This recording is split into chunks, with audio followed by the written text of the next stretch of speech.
Bonjour et bienvenue dans ce nouveau vlog et puis surtout bonne année à tout le monde. Nous sommes le mercredi 3 janvier 2024, ça y est. J'ai enfin repris la caméra, en même temps je l'avais déjà reprise le 1er janvier puisque j'ai fait un bilan lecture qui est déjà en ligne.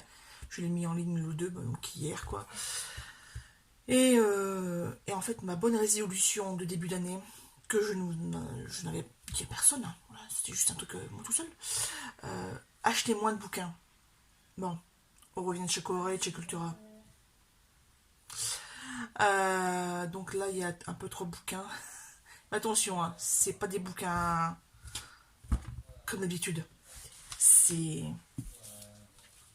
des bouquins de cuisine. Voilà. Là, il est encore emballé.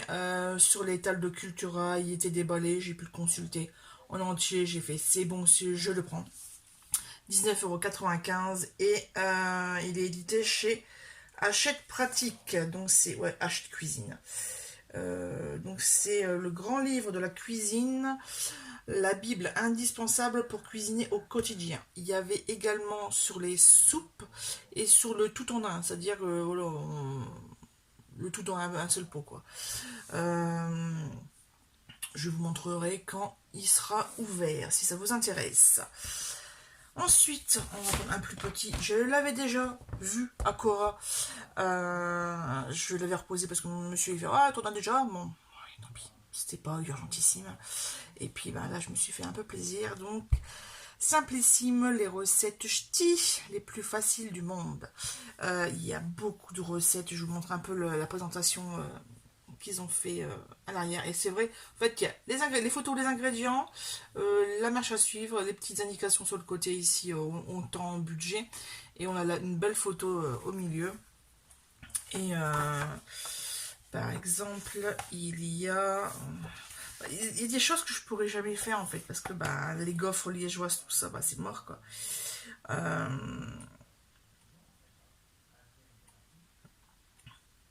voilà. Ça, c'est une recette, c'est sûr, je vais le faire. Ça, c'est. Il n'y a pas moyen. Lapin au pruneau. C'est trop bon. Et puis, pas besoin de beaucoup d'ingrédients.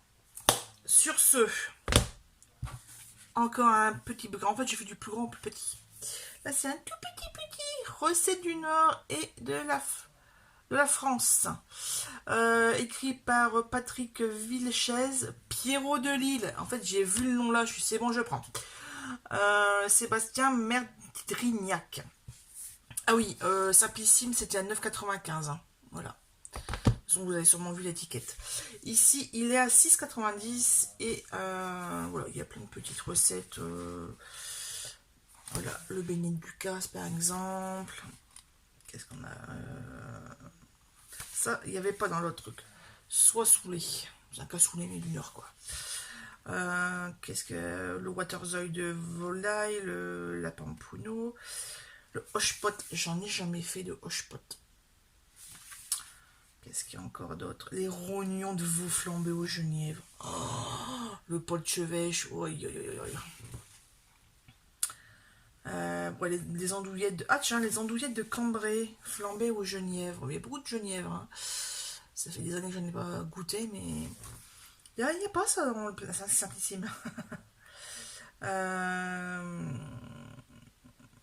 Ouais, les croquettes de crevettes. Ça, c'est super bon, mais c'est très long à faire.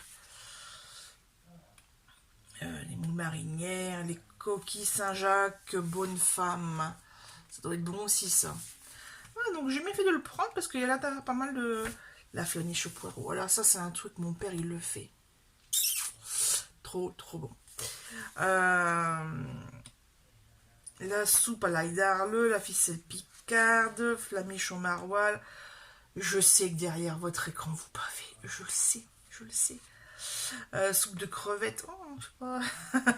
Soupe à la bière. Ah bon, ok. Donc il y a des oignons, des poireaux, des carottes, des pommes de terre, une boule de céleri, une bière de garde, de la crème fraîche, une tranche de jambon. Mais qu'est-ce qu'ils mettent dedans? C'est quoi ça?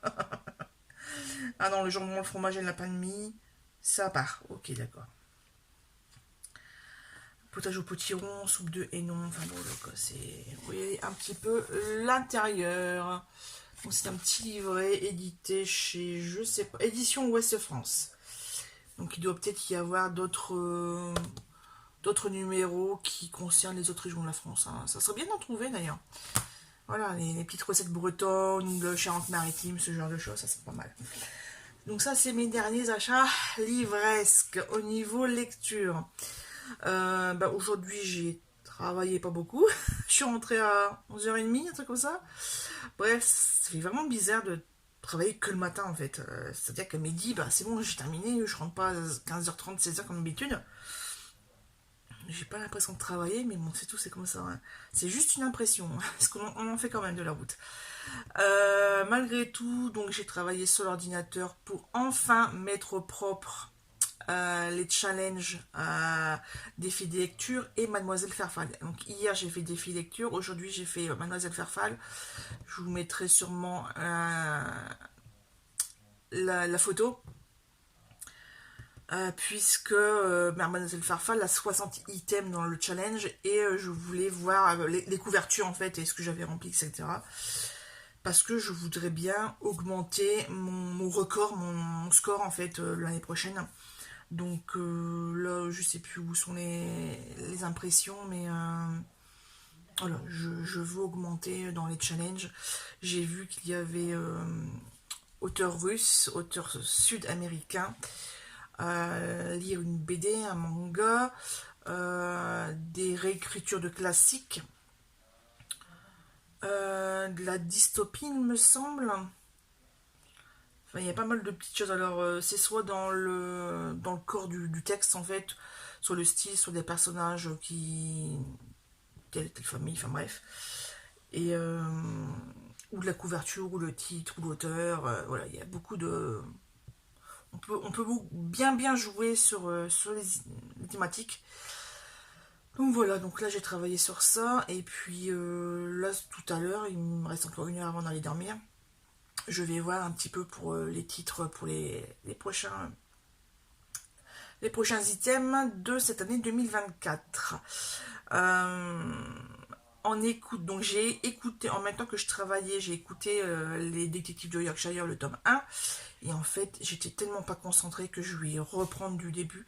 Donc là, il me restait 10h50. Je vais peut-être mettre qu'à 9h. Et, mais ouais, il manquait plein de trucs. Parce que c'est vrai que le personnage de Samson, Samson, comme elle dit la dame, il y a un passé trouble en fait. Et même Delilah n'a pas un passé super clean. Et je pense que j'ai raté des infos.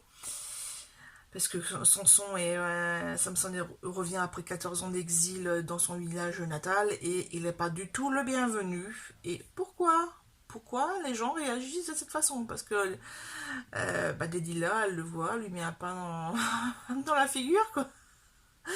Donc, bien écouter, être concentré sur sa lecture, c'est quand même primordial. Ah oui. Alors, grande nouvelle, j'ai récupéré ma carte bleue, puisque ma nouvelle carte bleue chez mes parents. Puisqu'en fait, quand j'ai donné ma carte à monsieur pour faire les courses le 24 décembre, il me l'a pas rendue. Et il l'a pas retrouvée. Lui il dit, si, je te l'ai rendue, t'étais occupé, mais je te l'ai rendue. Non, je le mets dans mon étui de téléphone, donc forcément le téléphone est avec moi, je l'aurais mis directement dedans, quoi. Même si j'étais occupé à faire à manger, voilà, je laisse pas un moyen de paiement comme ça traîner.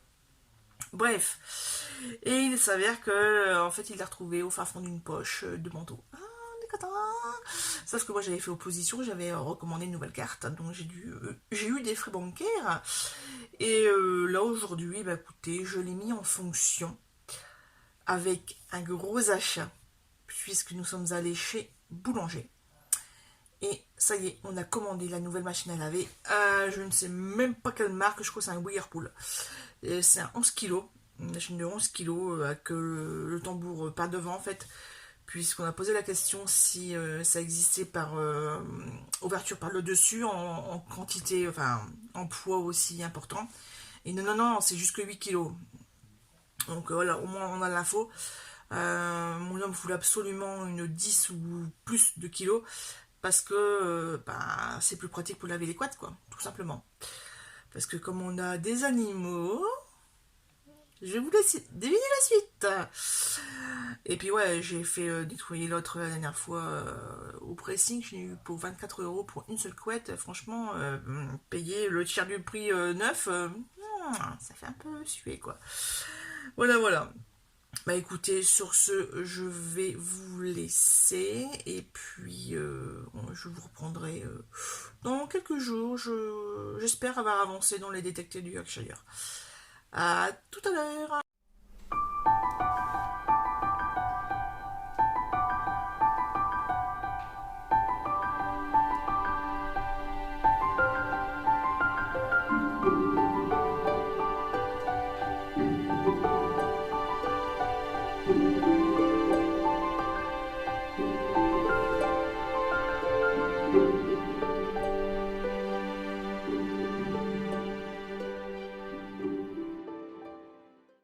Le petit bonheur du jour en ce dimanche 7 janvier, jour de repos, c'est de vider son bureau et de tout nettoyer avec le super produit bleu de chez Action. En plus, comme ça sent super bon dans mon bureau.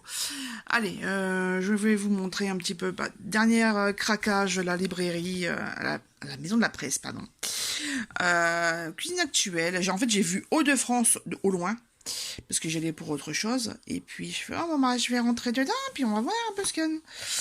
Le marmiton spécial gratin des plats gratinés. Oui, oui, oui, oui, oui.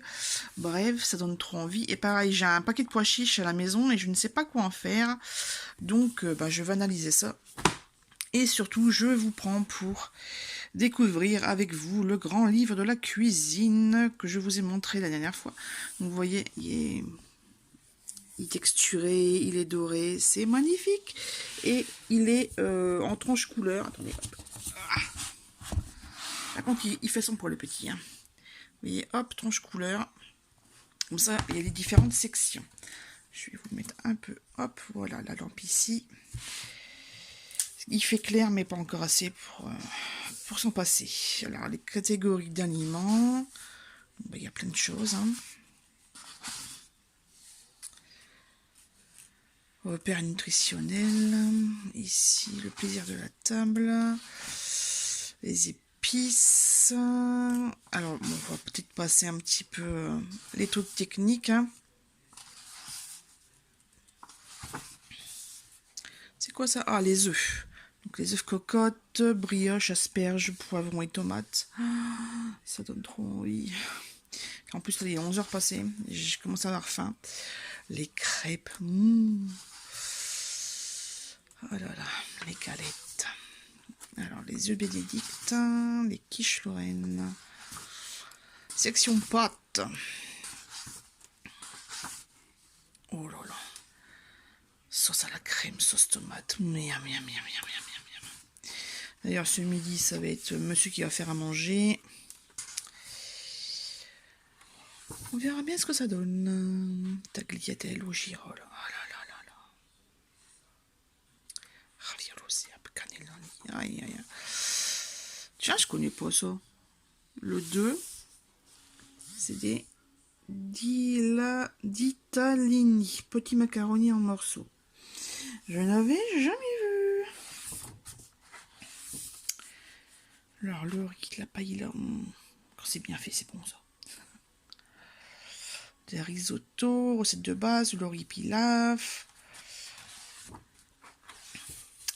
Les tions de légumes. Vous voyez, il y a vraiment, vraiment de tout. Et c'est surtout que c'est bien expliqué. Il y a vraiment des trucs techniques, en fait. Et ça, c'est les frites. Les galettes de patates. Différentes purées. Ah, vous voyez, hop, il y a là, il y a les différents modes de cuisson.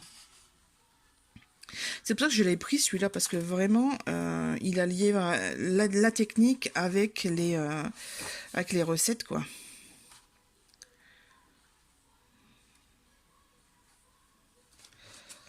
Bon, si vous entendez de la radio, c'est normal, c'est monsieur qui a mis la radio sur la télé. Donc j'essaye de parler en même temps, mais bon, hein, c'est pas forcément facile. Donc vous voyez, ça donne ça les... Oh, tiramisu, je suis tombée. L'intérieur de ce gros livre qui m'a coûté 19,90 €, 95,99 €, je ne sais plus. Bref, donc il y avait ce livre-là, il y en avait encore deux qui m'intéressaient, mais bon, un jour peut-être. Parce qu'il y en avait un, c'était voilà, spécial soupe et spécial tout en un. Il y a quand même pas mal de petites choses. Oh, polpetti, ça va être bon ça, moussaka.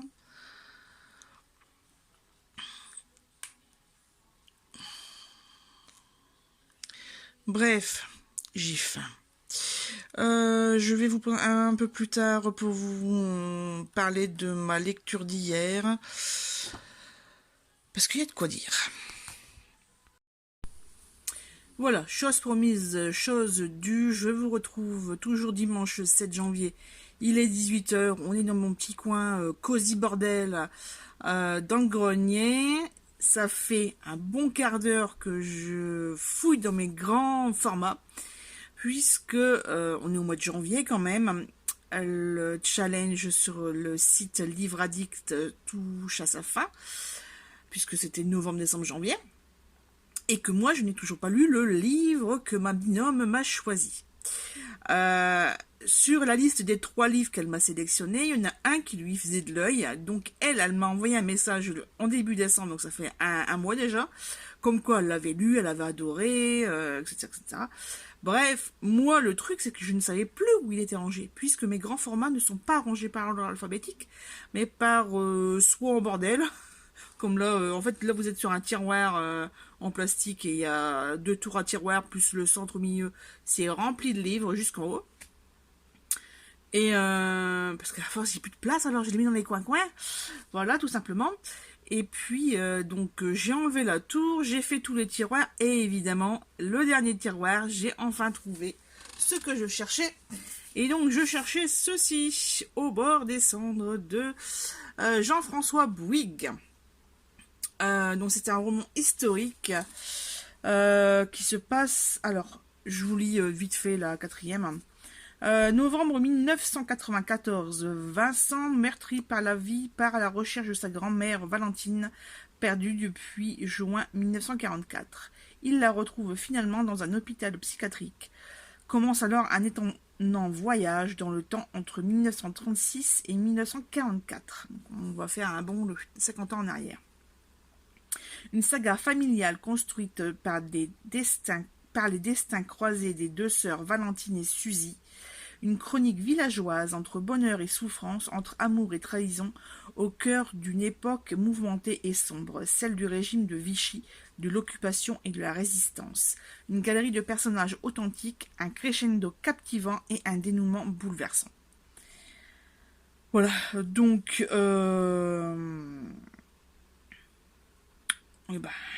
c'est parti, hein.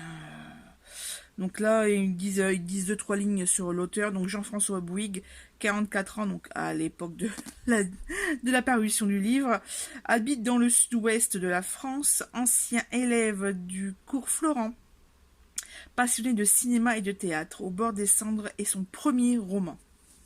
Impeccable. Dans les... ah oui, mais c'est premier roman en 2023 peut-être. Bref, j'ai dans mes défis lecture 2024 et dans celui de Mademoiselle Farfal, je sais qu'il y a une catégorie où on doit lire un premier roman. Et ben écoutez, ça tombe bien, il est dans la case. Voilà, et vous voyez la tranche, elle est rouge. Sinon, je voulais aussi vous parler de pas une tranche, enfin pas une, c'est pas une tranche, c'est le dos, pas se tromper. Tout à l'heure, je vous disais qu'on allait parler du livre que je venais de finir d'écouter hier sur Next Story. Que dire? Pas des choses bien en tout cas. Voilà. En fait, moi, la première heure de lecture, ça durait 5h30, lecture, d'écoute. Franchement, ça a été un enfer. C'était tous les 30 secondes, j'avais envie d'éteindre. Je fais non, il correspond. Je voulais une romance, je voulais un truc qui se passe à Noël. Je voulais aussi surtout valider une catégorie dans le Cold Winter Challenge. Donc là, la couverture était rouge, donc impeccable. Et puis je suis allée, 5 heures, ça te fera le livre dans la journée voilà, ça fera ton deuxième livre lu, puisque le premier, j'ai enfin terminé Les Détectives du Yorkshire, tome 1, Rendez-vous avec le crime, de Julia Chapman. Franchement excellent, même en audio, vraiment chouette, même si le rythme n'est pas aussi rapide que j'aime écouter, et qu'avec Nextory on peut pas choisir très finement la modification de lecture.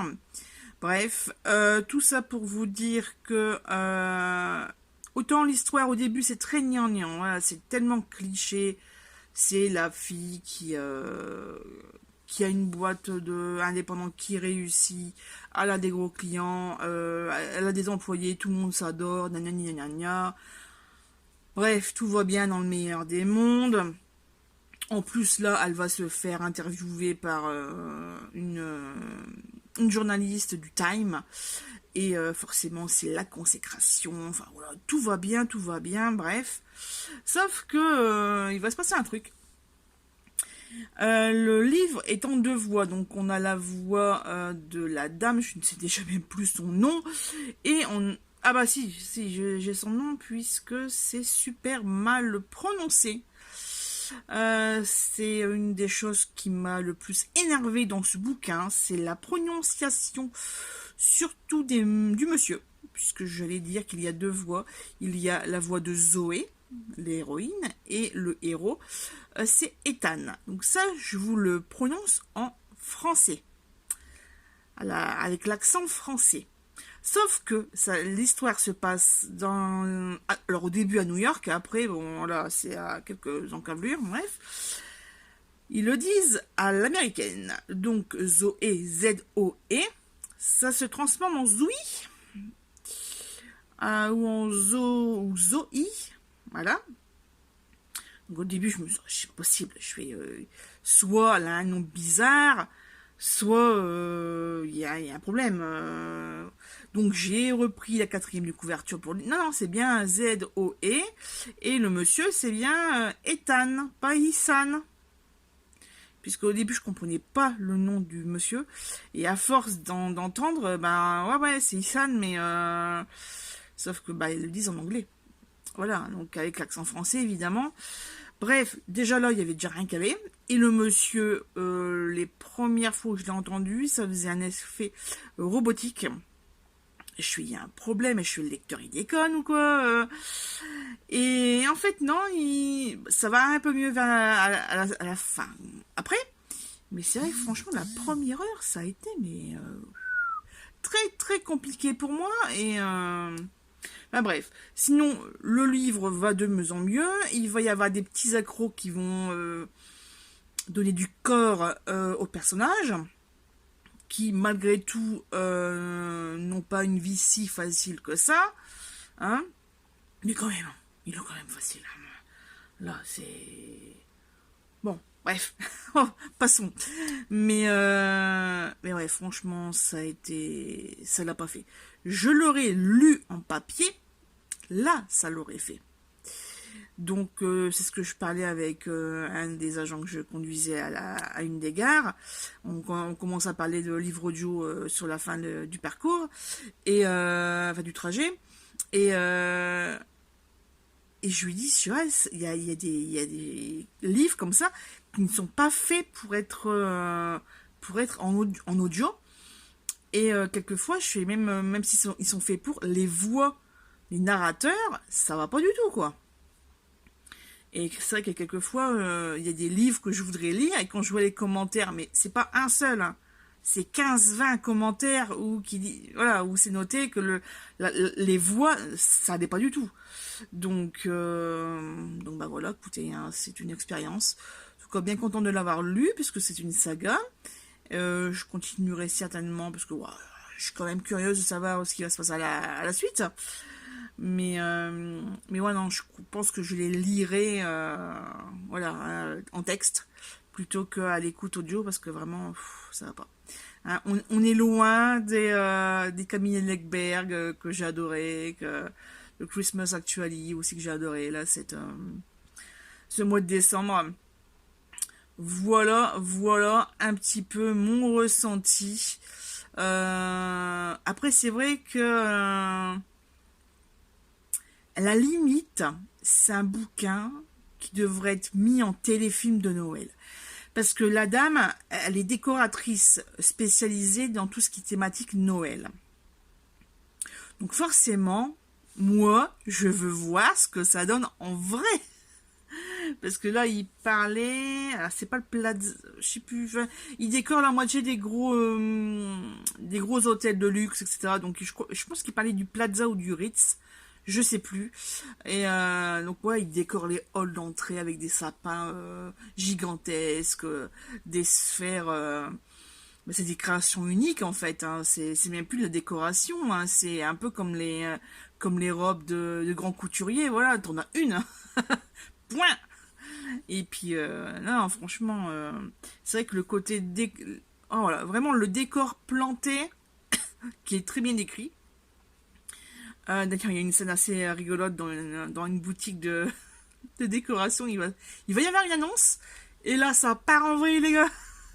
Mais voilà, ça dure un chapitre, hein, mais c'était rigolo. Mais ça n'a pas rattrapé la première impression du oh là là. Puis alors, vraiment, au tout début, mais c'est cliché sur cliché sur cliché. Il y a même un truc au début, mais j'ai pas trop compris pourquoi elle réagissait comme ça. Ce qui va enchaîner d'autres petites choses derrière, enfin bref. Et voilà, c'était ma deuxième lecture du mois de janvier, enfin même de l'année 2024. Une romance presque parfaite d'une accro à Noël de Laura S. Wilde. Je sais plus si je vous ai parlé du détective du Yorkshire tome 1. Je vous dis vite fait, j'adore. Plein d'intrigues. Que ce soit dans la famille de Delilah ou dans la famille de Samson, plein d'intrigues. Enfin, franchement, je pense que l'écrivain, enfin l'autrice, a vraiment distillé la vie des personnages pour qu'on ait envie de continuer la saga. Parce que 8 ou 9 tonnes, après ce que j'ai vu en français. En anglais, il doit y en avoir quelques-uns de plus. Mais ouais, je pense que la vie des personnages, ça va être... voilà, on va le découvrir au fur et à mesure. Et c'est bien un policier, c'est bien... Alors moi, je pense que c'est plus un policier qu'un cozy mystery. Même si on a certains codes, surtout le code du petit village, avec tous les habitants ou presque qui sont concernés par la grosse trame, la grosse énigme qui va perdurer tout le long du livre et tout le long de la saga, j'ai envie de dire, un peu comme avec Agatha Raisin. Voilà quoi, donc affaire à suivre tout simplement. En tout cas, là je vais reprendre Sous le pommier de Amélie Van Eyck. Puisque là c'est pareil, je suis arrivée à 20%, donc j'ai pas pu le valider pour 23, mais je vais le finir là ce mois-ci. Donc et surtout il valide une catégorie de le titre doit contenir le nom d'un arbre. Pommier, c'est un arbre fruitier, c'est un arbre quand même. Donc je pense que ça va fonctionner. Et puis aussi la catégorie du livre où on voudrait visiter le pays où se déroule l'action.